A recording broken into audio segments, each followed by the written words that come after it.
Hello, my name is Sheriff William Honsal. And can you tell us a little bit today about the process of creating the updated order? Um, who was at the table? Who's being involved in these county decisions? And what goes into making this order? So Dr. Frankovich is our public health officer, and she's the driving force behind the orders here in the county. Her direction is very, very important in these orders, but we have a policy group that meets. The policy group consists of myself, EOC Director, the Health and Human Services Director, Connie Beck, our CAO, Amy Nilsson, also the Director of Public Health, Michelle Stevens, as well as our county council, Jefferson Billingsley. We're all in a room, we're talking, discussing this, we're discussing the needs of the community, what we're hearing in the community, further clarification. So there's a lot of dialogue that goes on when it comes to these orders and some specifics that need to occur within these within these orders. So when this change was when there's several things that were discussed this last week about changing order, there was a lot of back and forth and about what specifically needed to be addressed. And this the stuff that really was important that we needed to address at this time, and that's why it made it in the order. In some of that you are addressing, I know there's been a lot of confusion regarding essential businesses and whatnot, and there was an exemption for businesses that supply products which enhance the quality of life. Can you talk about, the decision to take that out Yes. of the order? So the order is pretty clear overall. What is essential travel? What are essential businesses? What are essential activities? Those are pretty clear. But that particular section in the order, the previous order, the businesses that are there to enhance the quality of life, man, that could be anything and everything. Someone could justify their open business by that paragraph. And so, because literally every business enhances someone's quality of life one way or another. So someone could easily justify their business. So the idea of a shelter-in-place order and for determining what essential businesses are to keep the community apart, to make sure that we don't spread this virus, through community transmission. And so by shutting some loopholes, because there were people that were keeping their business, which really wasn't vital or essential, were keeping open based upon that terminology. So we felt it was necessary to remove that provision in the old ordinance, and so we can make it clearer. A lot of times people are still saying, well, I don't know if I'm an essential business or not. If you have to ask that question whether or not you're an essential business or not, you're probably not an essential business. Can you talk a little bit about the sheriff's office role in this incident response? Obviously, we are not medical providers, but the sheriff's office and our law enforcement in general plays a huge role. Can you talk about that? Absolutely. So this is a public health emergency. That's what it started out as, but as it progressed, obviously this has become a county-wide emergency. That's why I declared a local emergency yesterday. But this affects the sheriff's office and law enforcement, first responders tremendously. So we've had to reshape how we do law enforcement. We had to reshape how we take complaints, how we investigate crimes, how we interact with the public. It's something that is opposite of essentially what we started out doing here, right? Community policing and being up close, solving community problems firsthand, being able to be empathetic and be, there and see someone eye to eye when it comes to taking a crime report. So all those things have to be put on the shelf right now because we want to make sure that the community is protected, not only from us, but from the person spread that could happen. And so our first responders, our law enforcement officers, we're on mandatory 12-hour days right now. So we have 8 to 10, sometimes 12 deputies that are working the entire county. And they're going to calls for service. They're not slowing down, and they're heading out there, being the visual deterrent and answering the call right now. We're not sheltering in place. We're out there doing the work right now and making sure that we are the visible enforcement arm of our local government. And how are our deputies handling, the changes and all of this? So the stress on our whole society is pretty immense right now, and the stress on our first responders and our deputies is quite evident, and so it's difficult because we have families ourselves, and we have to manage our families, manage our kids being home, doing homeschool, our significant others helping out, and oftentimes being unemployed now, out of work. And then we're working long hours, and so it's difficult on our first responders and our deputy sheriffs. But we still have a great attitude here. They're still willing to work. They're still very responsive to the needs of the community. And also our correctional facility. I mean, we have 22 deputies that are working day in and day out making sure that our 300 plus inmates are protected and doing their part to protect our community by housing them here. So they're showing up every day, and we haven't seen an increase in sick leave in our deputy sheriffs, and I applaud them for that. They're answering the call, they're here, and we haven't had to order anyone back to work. People are showing up, willing to work, willing to help, and it's quite good to see that as far as our first responders go. Perfect. Back to the order itself, what methods is the county using to enforce the order, and is there follow-up after? So say if you go to a business and ask them to, they're not essential, is there follow-up being happening? So what we're doing is we're getting complaints. The tip line has yielded some complaints. There are times when we do get calls directly in our dispatch center, but we're urging people to use that tip line. But when the complaints do come in, we're following up on them. So we're sending deputies out, confronting the businesses that aren't essential, giving them notices. They give an official written notice that they get to keep, saying, you've been identified as a non-essential business, so you need to close and adhere to the shelter-in-place ordinance, or you could be facing a misdemeanor charge. And they could be getting receive a citation, which is up to $1,000 fine. So obviously we don't want to add more fines to people or those kind of things. We want to do enforcement through education, and we want that voluntary compliance, what we talked about before. So we're giving the opportunity for people to shut their doors, opportunity for people to honor that shelter in place. If they don't do that, then we will come back and issue a citation. So far, we haven't issued a citation for that purpose. We've gotten compliance. We've received compliance from many businesses and people, and so we don't want to have to do that, but that is something that as this continues to unfold, if we do have to go back, we will be given citations. And we are helping some of these local businesses with our economic development branch and the EOC, correct? We're offering some sort of support, helping point them to resources. Yes, a part of our EOC is responding to the needs of businesses that are closed and that have been impacted severely by this virus and the shelter in place. So we are tracking those. We have Scott Adair, who's our economic development director. He's there and part of our EOC, working with small businesses, trying to track those losses, trying to get people signed up for assistance. The goal here after this emergency is over is to rebuild and make sure that our small businesses are, as much restored as possible. If there's funding, if there's a stream to help, we want to drive them to that stream to help them to make sure that they can exist after this emergency. And so that's our goal. Great. And then in this new order, it also further puts restrictions on parks and campgrounds. Can you talk about the reason for those restrictions? As we've gone through this previous order, we found that there were people that weren't adhering to our social distancing guidelines.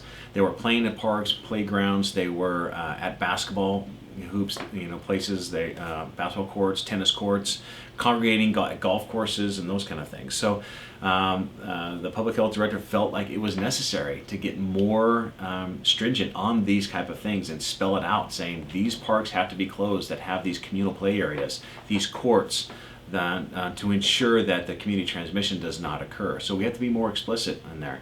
And we're kind of following the same guidelines throughout the state. State parks are now closed, and so we felt we have enough open space up here. We don't want to close down all open space. This is what makes Humboldt County unique, and I believe Mendocino County has shut down all open space and all parks. We don't want to have to go there. We want people to adhere to the social distancing guidelines. We want people to honor those. When you're on a trail or something, to honor that 6-foot bubble that we talked about. But if people don't and they continue to congregate, then we're going to have to come up with more strict guidelines. So we don't want to have to do that. Okay. And are we working with national parks, state parks, BLM, for enforcement of social distancing and such on those lands? Yeah, so state parks and federal parks are actually closed, and so we talked to them about that, and it's kind of a soft closure, but if there's some issues with that, CHP is patrolling the state parks campgrounds. We're assisting CHP. We want to make sure that everyone is adhering to those guidelines here in the county. So we're working all together to make sure that happens. Okay. And then what PPE or measures are local law enforcement taking to protect themselves?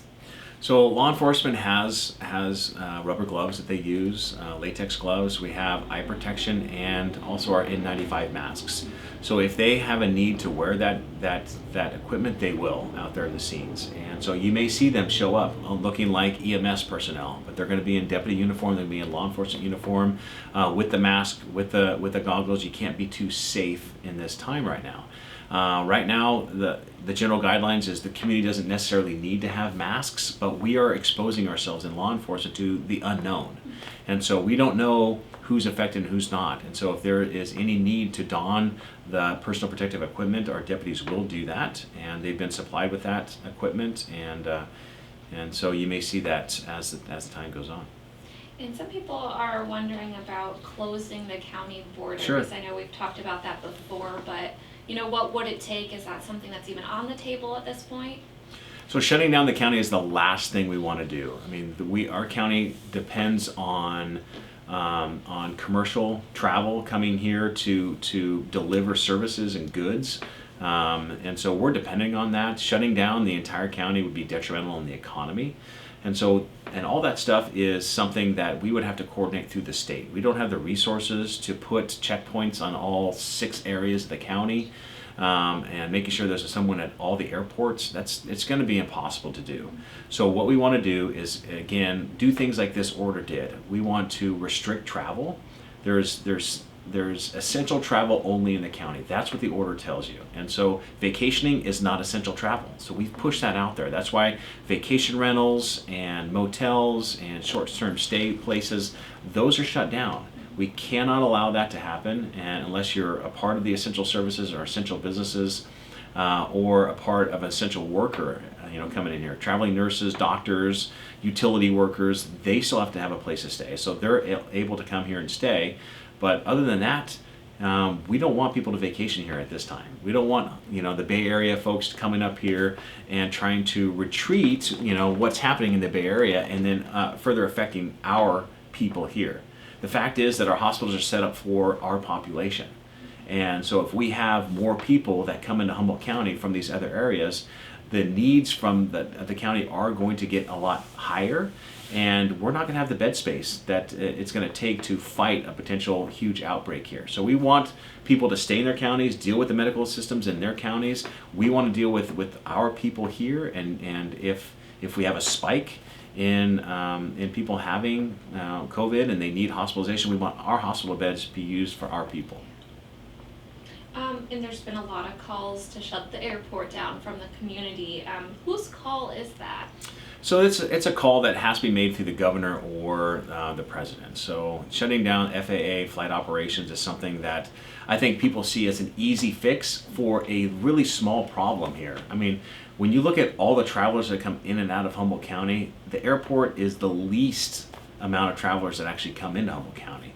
People are coming in every day on 101, 299, both north-south, Highway 36. So people are coming in through the cars and that kind of thing. And people are still traveling through the airports. So if you shut down a regional airport, people are going to fly into Medford, fly into Redding, fly into San Francisco, Santa Rosa, Sacramento, and still come in and all those things. So we're not reducing the impact of that. What we have done is we are in the process of getting information out to people that are returning from travel. That has to be essential travel, right? But giving them information about what the guidelines are as far as self-quarantine and then also what to look for. And those are the guidelines that we're going to be handing out to everyone that comes off the plane. So we will be getting that information out there. We understand the concerns that people have about the airport, but again, that is probably the least of our concerns right now.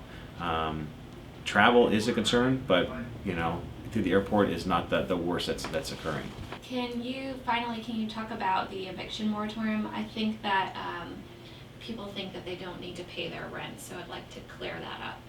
So right now, if people have a lease or rental agreement with their landlord, they have to pay the rent. It's a contract that you have with your landlord. So we're going to urge you to continue to pay your rent. Oftentimes your landlord has a mortgage to pay, and so if you're not paying rent, he can't pay the mortgage, and thus the bank's going to foreclose on him, and neither person will have a place.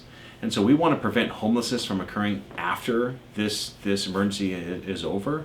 And so we want people to work with their landlords. If they're unable to pay their rent, they need to work that out with their landlord. What this eviction moratorium is the spirit behind it is to make sure that people that have the ability to pay continue to pay. If they don't, and there is an eviction process that's going to occur, which those can still happen right now, but the sheriff's office is the one that receives the paperwork from the courts to then evict people. And so right now I've made it clear, and also the governor made it clear, that we're not going to evict persons right now and make them homeless during this emergency, but someone can still apply for it and get the eviction process going through the courts once the civil process starts opening up. So afterwards, after the emergency is over, we will be continuing to evict people because they haven't paid their rent or they've failed to meet the obligations of their lease. So we don't want more people to be in that boat. So please pay your rent. Please work it out with your landlord if you have a hardship. But right now there's going to be economic stimulus that's coming in, and that there's more unemployment benefits that are coming in. Apply for those benefits. Apply for that. Use that stimulus to pay your rent, so we can get through all this. That's what that is for. Anything else you want to include for today's video? Oh, I just want to say that I understand the stress that this has on all of us, but I also want to recognize the stress it has on the children here in our community. And so I want everyone to kind of take a deep breath and try and find a place that you can talk to your kids about this emergency. Give them an avenue and the leeway to voice their concerns, their stresses about this. There are things that they can do. There's resources online. We do have a children's mental health unit here in the county. So to give ideas about how to take kids' minds off this and to make sure that we understand that they're going through stress. So when our kids are reading us, so if we're stressed, they're going to be stressed. So let's stay as calm as possible. We know we're going to get through this together. It's not the best conditions, but we're going to get through this together, and that we'll be bigger, stronger, and better, because we've gone through this. So that's all I have today.